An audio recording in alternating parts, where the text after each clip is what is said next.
Testing the microphone. Music finally looks right. We'll pop it on all cylinders.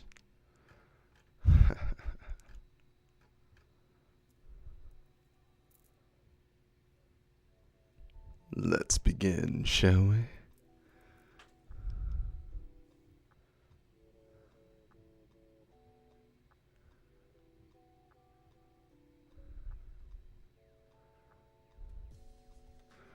Ladies, lovelies, and gents, welcome to the Chicast. I'm your host, the voice of mindfulness, Marcus Julian Compo, here at TCWM Studios in Philadelphia. And as a mindful exercise, he forgot the T.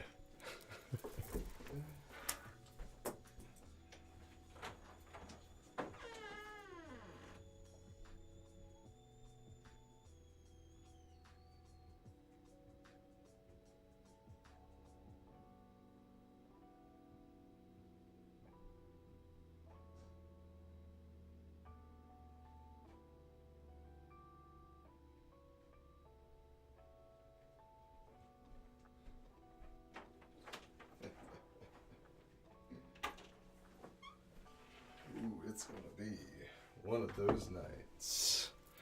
Yes, indeed. All right, now we cannot get this started without a proper cup. Oh, chi.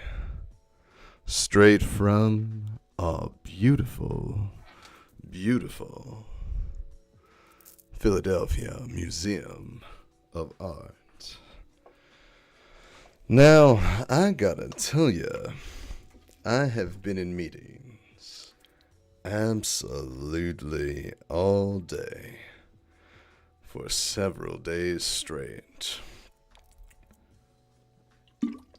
So I'm gonna try and keep the throat lubricated here as we go on our journey.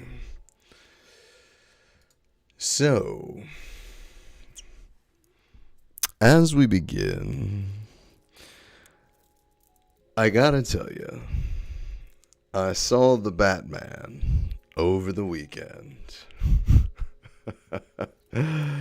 And part of me is wondering if I should just do my own review. Let's see if we can fix the lighting here. I like this a little better. Dim it. There we go. One of these days, I'm gonna get good at this. I promise you. One of these days. Ooh. Now that sets the vibe. And this week, I saw the Batman. And well, you know what? I may do a video to review said movie. But I'll tell you this.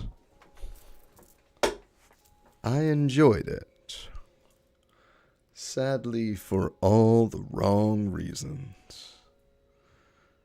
And it's because of that that I feel like I want to break it down in its own thing, if you will. So, stay tuned for that.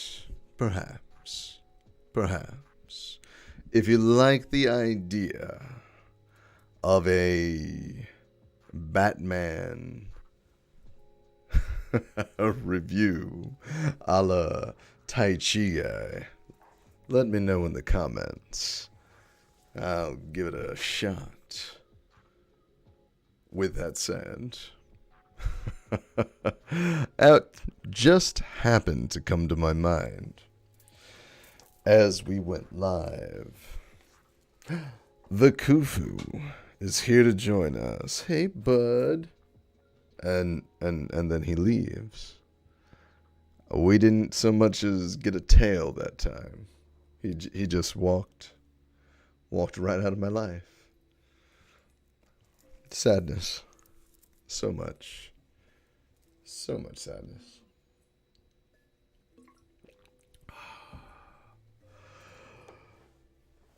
So other than the fact that I had no idea what to talk about as I stepped up to the mic,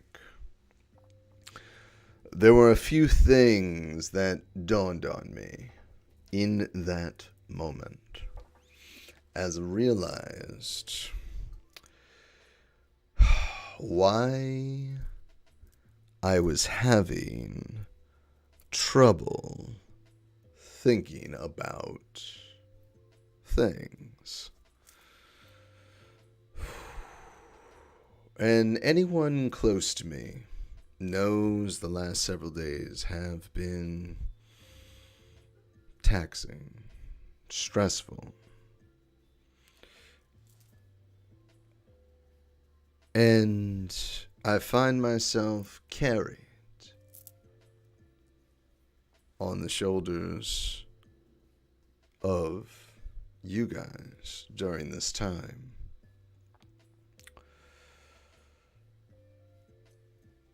But that doesn't mean I can allow my own practice to slip. And that was exactly what was happening. Focusing far too much on that external world. I was losing a little touch of in here. It's so very easy to become that which we oppose. I've seen it so often. It can't be coincidence. And so the practice, that grounding, whatever your practice may be, that is where you find your principles. Aw, come here, buddy. And that is how you also find your cat. Psst, psst, psst. Come here, Khufu. He doesn't want to be on camera. Khufu. Hey, buddy. Psst, psst, psst, psst, psst.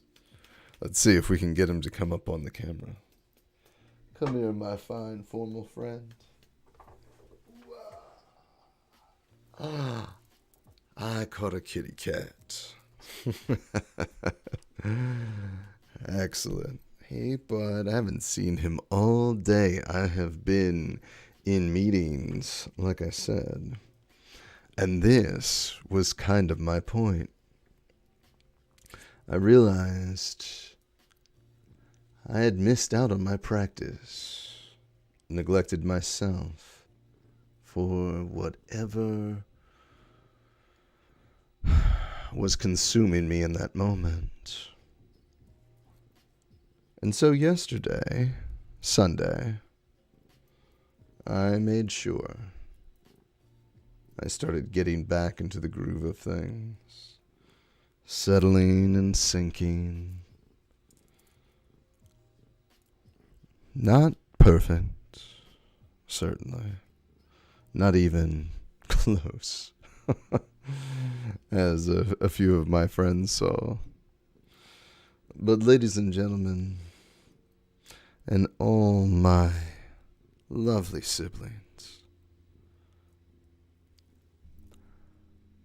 no one perfect. No one is perfect. No one perfect, huh?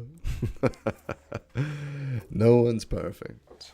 But everyone should be improving. See, that's the big thing. No one's perfect doesn't get you off the hook. Does anyone do better? I don't like the way we look at education or the way we look at the way one should learn things, where there has to be this standard met, a grade or achievement obtained in order for some kind of intelligence to be imbued upon ye in a sacred ceremony. And while I am a big fan of proper regulation,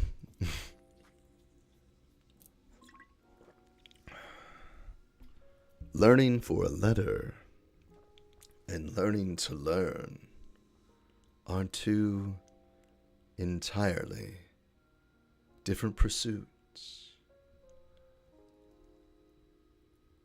When one goes to university to learn German,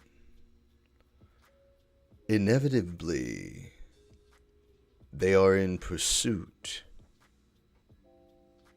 of a degree. But if one learns German to live in Germany, well, the joy becomes in the mingle, in the inclusion, in the sudden opening of a world you didn't see before. Like the night and day of a city can change when you learn the experience for the experience. It changes it from practice into play. And so in the hard times, it kind of feels like, because they are, quote, hard times, we often ourselves harden. And what is usually play suddenly becomes practice. And we make it onerous on ourselves. And in that hard time, if we can remember that the practice is the play, if the practice becomes the smile in the gloom, well, isn't that the practice? I mean, that's how it's supposed to work. And I know that we were all taught that this was all supposed to be very serious. But you can be incredibly serious about a game. It just matters how you want to take it. I've seen families nearly destroyed over a Monopoly board. So don't say that a game cannot be taken seriously.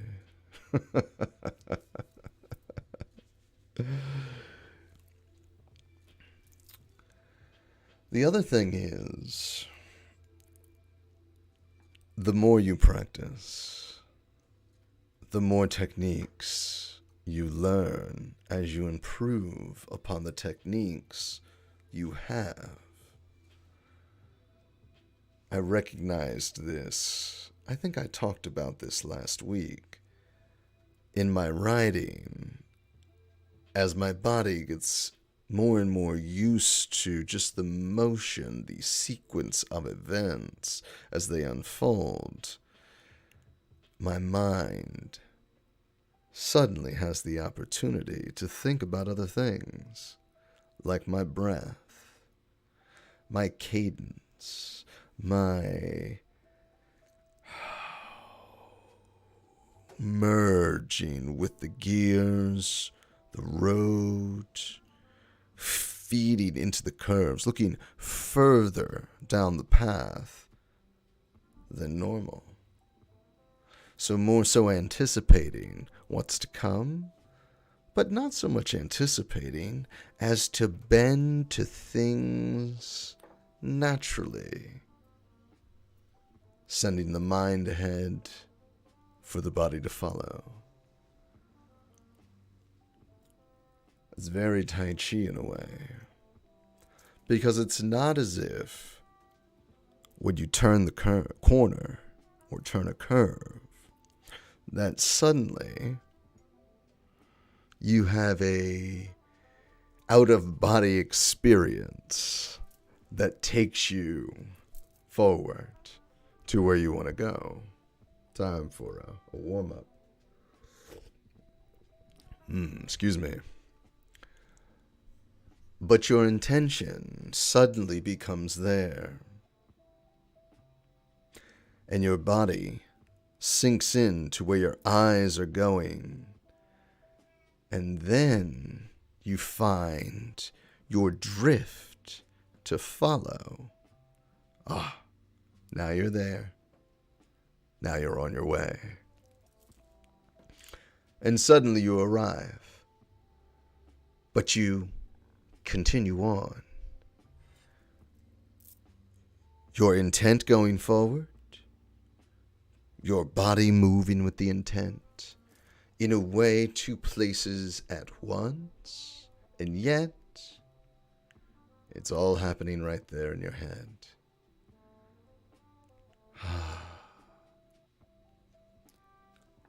I got to enjoy that experience, that very feeling. The other day, I hit 33 and almost 34 miles an hour, something like that.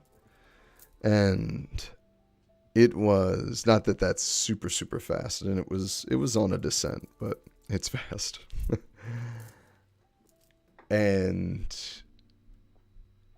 I would not have been able to experience something like that had I not practiced my way up to that moment. So when that time comes, when the hard time comes, and we need our practice, and suddenly it becomes hard, arduous, it becomes work instead of play. It's like taking Monopoly too seriously, or taking the race too seriously, to forget, in fact, that you enjoy what it is you're seeing. If you're here with us, tell us a time where, as the situation increased in intensity, you relied more on the practice that got you there. I'd be interested to hear. Hey, Khufu. Psst, psst, come here, bud. He's upset. He wants to get into. Come here, buddy. He's getting old, guys. He's going to be 16 this summer. Come here, bud. Psst, psst, psst. Come here. He wants his other buddy. But they're busy right now. Sadly. Can we get a picture of you, Khufu? There you are. Let's bring you back on camera. There you go. The voice of mindfulness in his kitty cat. Let's see if we can get a shot here. Oh, there we go. There you go. Look at this handsome boy. He is 16. He's going to be 16. Look at this buddy. Look at him. Oh, you guys can see him on my IG page. #_ or no, I'm sorry, @with_Marcus on IG. And by the way, if you're here, be sure to like, share, and hit that subscribe button, if only that. And give a little shout out and thanks to these lovely patrons that we have over on Patreon. We are turning all the lights on this week so that you can get a much deeper mindful fitness adventure. So head on over to www.patreon.com/withmarcus to really get this going and join these excellent, wonderful people who keep your mindfulness fit for the rest of us. Yeah? So with that in mind, with everything going on in the world today, I didn't quite know what to bring to the table of the Chicast. And so I just kind of flipped open a copy of my Tao, the Stephen Mitchell copy, if you're looking for it. And I said, you know what? Whatever it pops up, we're going to talk about it. I'll find some way to make it work in standing in line at the DMV, and no one will be the wiser. And then, sorry, I have to situate myself here. And then we get to chapter 31. And I almost rolled my eyes because it all had to do with conflict. And I said to myself, really? But at least I got to use the slide from last week, so that wasn't a one and done, which was really cool. So, someone's looking out, I think. But it talks about the use of weapons. That weapons are the tools of violence. And that all decent men detest them.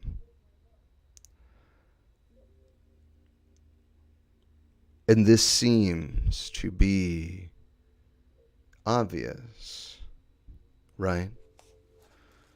There seems to be, well, of course, look at what's happening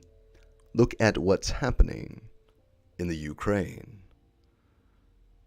You have one man who has chosen to use weapons, to use violence, and the entire world detests what it sees. But as I like to say, bring that macro down my way, and let's see where it's at. Where in our lives do we weaponize the things in front of us because we're scared, we're heartbroken, we feel as if we're in need? And instead of being open and honest and vulnerable,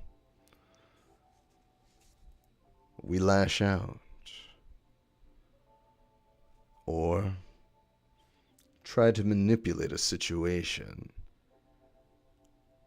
instead of simply being authentic to what's in front of us. Now, you would never see something like this Not in today's modern politics. Where, well, no, that's not true. We are seeing it in the president of Ukraine. Their leader asks for help, asks for the support of others, shows his strength in his vulnerability, not a lack of vulnerability. And in that, we can see the aggressor and the aggressed. And that difference, in this case, in mindset. But again, we want to ensure that we can apply these very things to our own lives. Understanding that a weapon is a tool of fear. We understand that fear is in itself an illusion, a tool used to keep you sitting in place. So, we're going to try to avoid them. The good person, the decent person, as the text says, they're going to do everything in their power. Everything in their power to try and avoid the use of weapons. And when they do so, it will only be with the utmost restraint. One doesn't kill a fly with a sledgehammer. Even if there's a sledgehammer next to the fly swatter, you could always just open the door and let the fly out. Now I hear what you're saying. What happens when conflict comes your way? What happens when, let's say, evil finds you? Well, what our strategy is in a conflict is not to say evil or bad things don't happen or doesn't exist. It's to say we're just not going to give it anywhere to land. And in that way, that restraint shows your true strength. Any toddler can lose control. Any toddler can manipulate and lie. But to accept one's faults, to really do that deep dive like so many of you are doing right now.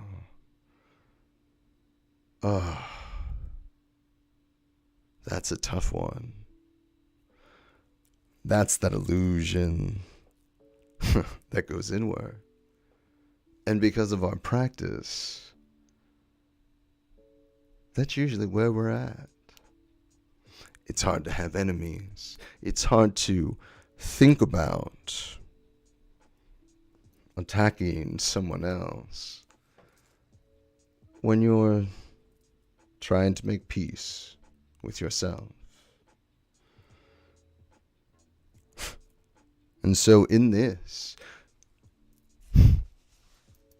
because that internal peace is important, that internal peace reflects the external peace desired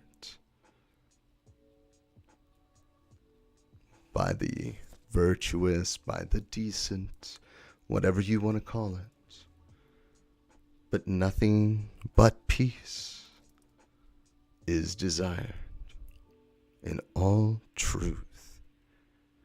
But that is something that must be forged from within.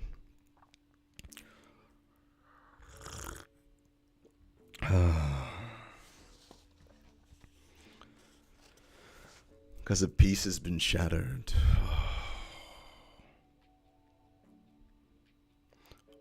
How can one be content? It's not to say that peace at all costs is the way, or that one shouldn't defend oneself. But as I said before, and as the book says, your enemies aren't demons. They're just human beings, just like you.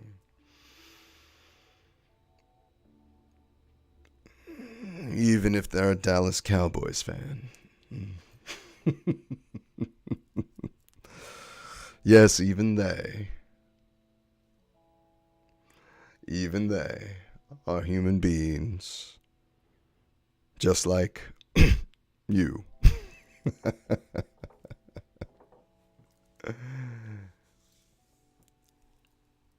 Because when we see that,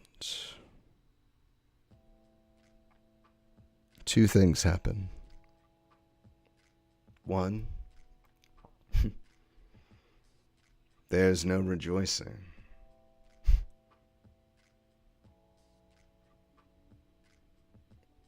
When you win a war, you celebrate by mourning. When you win the peace,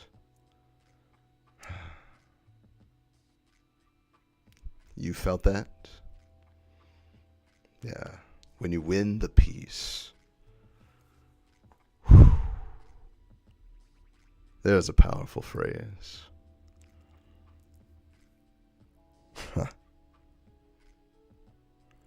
So we're not wishing any gloom or doom.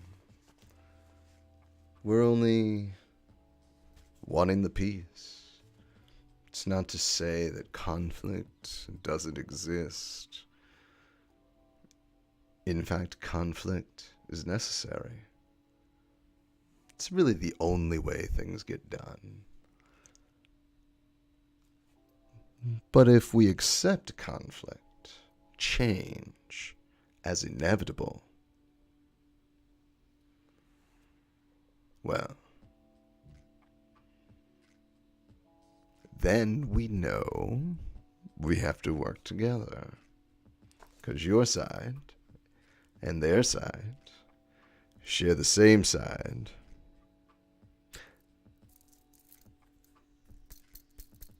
Can't have a front without the back. Can't have an open, or can't have an exit without an entrance.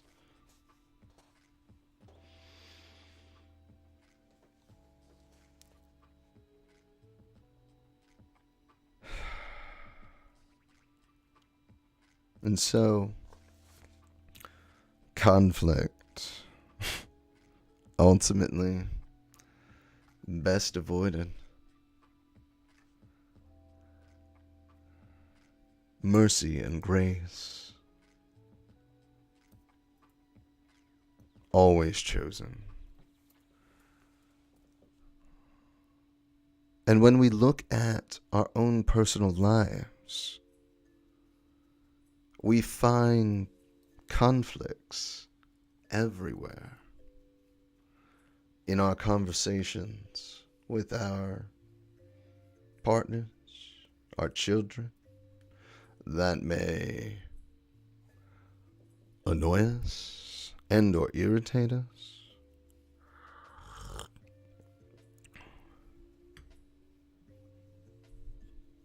A customer service experience that doesn't go quite right. That's not to say you can't be dissatisfied. It's to say Your dissatisfaction doesn't cause you to wish harm on another person. It's to understand that that person is in fact you. Now the other thing, the other side of that, is when you see yourself in another person, it becomes very easy to understand what they might do.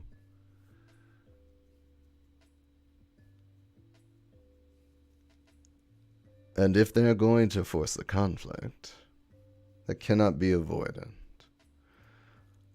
What better position to have than to know their strategy, to know their values, also means you can speak to them for the peace, or recognize when it's okay to walk away, for there's no peace to be had. And that can be a sad truth too. Sometimes, some places, just checking our multi-stream here. There it is. Some places,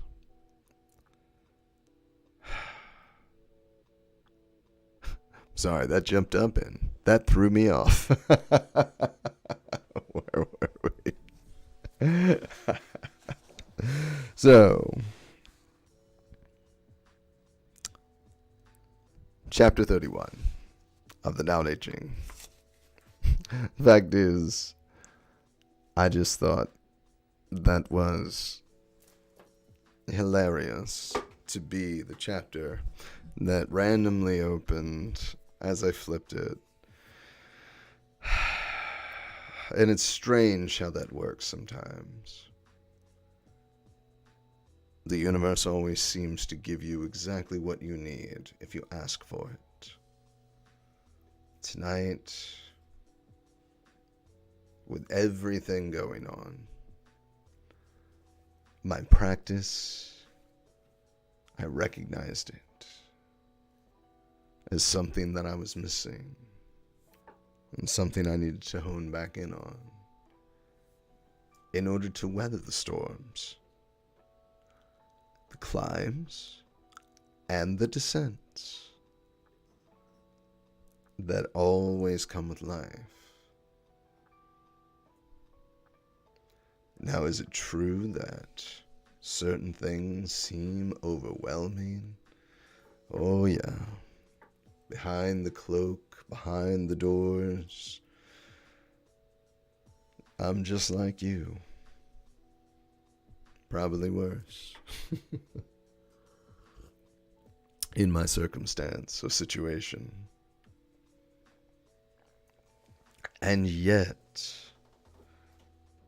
the choice to still float, to still vibe, to choose mercy, to choose to not use the weapons. That too is sacred.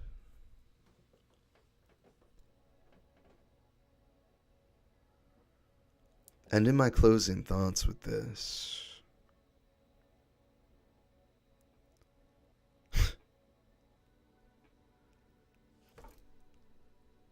you see that circle coming all the way around, back to the beginning, the practice and the conflict, one and the same.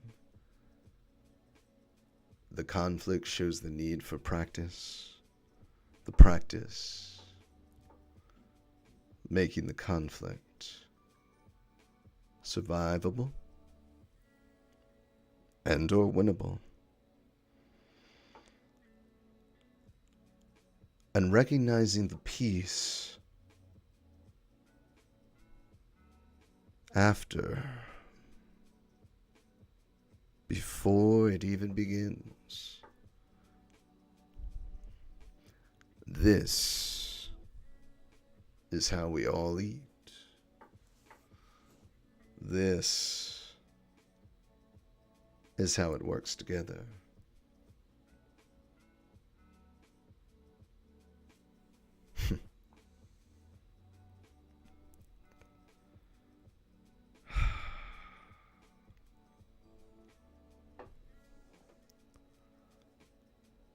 Yeah. There's something amazing happening in the world right now. I'm not saying it's easy. I'm not saying it's beautiful. In fact, we're at a time where there is a lot of ugly.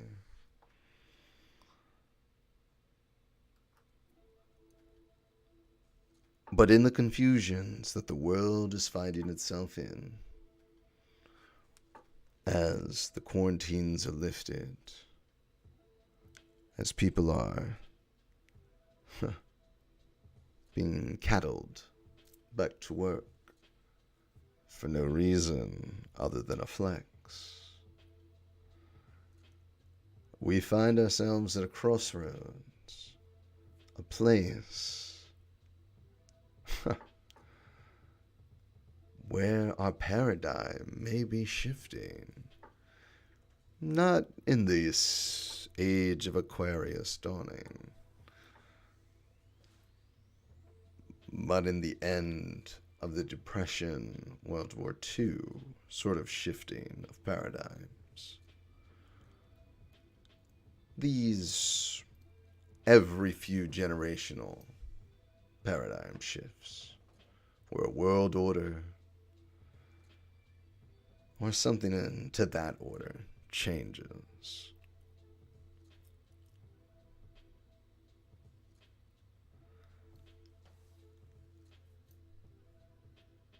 And when you consider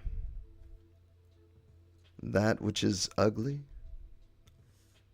creates that which is beautiful, the ugly of today will give birth to the beauty of tomorrow.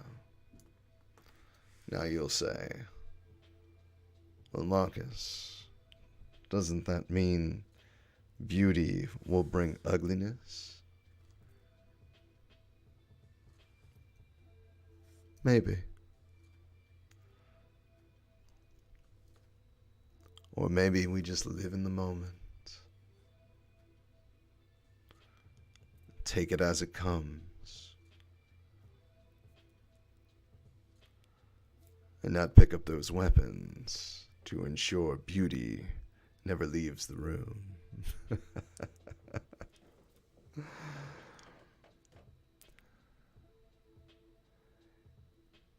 Wow.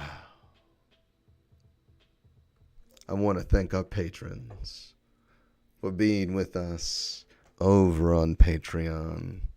If you haven't already, be sure to like, share, and subscribe to the channel. And head over to Patreon, where again, this week we're turning on all the lights to make sure that you get a deeper dive into your mindful fitness adventure. Then head over to the socials, at With Marcus on Facebook and TikTok. Yeah. And then Twitter and IG at with _ Marcus. There we go. I don't have my usual script in front of me, because again, wasn't sure what we were going to talk about today. But here we are, at the end of our Chicast. We made it. I want to thank you guys for listening. As I take one last sip from my cup of tea. We're going to have a ton more content coming out for you, so do be sure to head over to the socials and follow for updates. We have a sort of open house as we turn on after hours for the Tai Chi community to come out and talk about, well, the future of Tai Chi. That'll be Thursday, 7 p.m. Eastern, 4 Pacific. You can head over to Patreon and just give us a follow. Just give us a follow. You don't have to sign up or anything like that. Head over to Patreon. Just follow the page and you'll get your access to that event Thursday night on Patreon. So that'd be www.patreon.com/withmarcus. And those links will be in the description below. Thank you guys for joining me on the Chicast. As always, I'll see you next week. But until then, take care of yourselves. Take care of your health. Peace and love.